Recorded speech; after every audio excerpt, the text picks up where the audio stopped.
Histoire de la guerre du Péloponnèse. D'après Thucydide. Traduction par Pierre-Charles Lévesque. Interprétation Frédéric Chevaux. Réalisation Patrick Martinez-Bournin.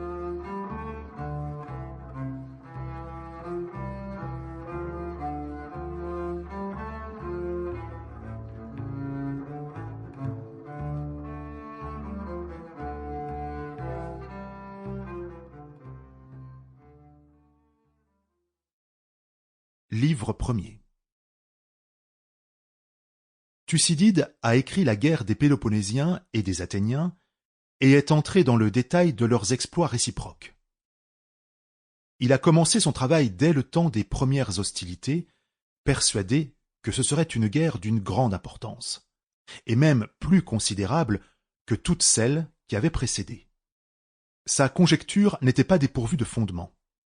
Il voyait de part et d'autre les préparatifs répondre à l'état florissant auquel les deux peuples étaient parvenus, et le reste de la Grèce ou se déclarer dès lors pour l'un des deux partis, ou former du moins la résolution de s'y réunir.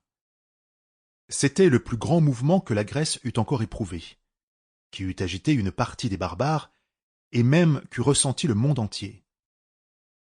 La distance des temps ne permet pas de bien connaître les circonstances des événements qui ont immédiatement précédé cette guerre, et moins encore de ceux qui remontent à des époques plus reculées.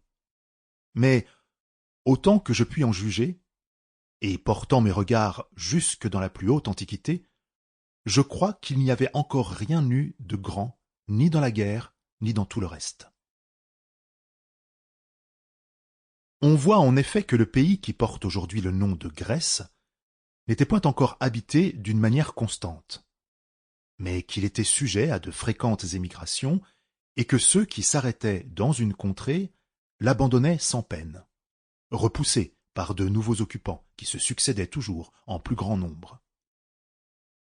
Comme il n'y avait point de commerce, que les hommes ne pouvaient sans crainte communiquer entre eux, ni par terre ni par mer, que chacun ne cultivait que ce qui suffisait à sa subsistance, sans connaître les richesses, qu'ils ne faisaient point de plantations, parce que n'étant pas défendus par des murailles, ils ne savaient pas quand on viendrait leur enlever le fruit de leur labeur.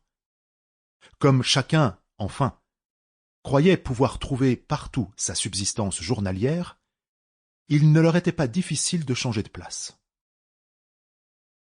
Avec ce genre de vie, ils n'étaient puissants ni par la grandeur des villes, ni par aucun autre moyen de défense. Sample complete. Ready to continue?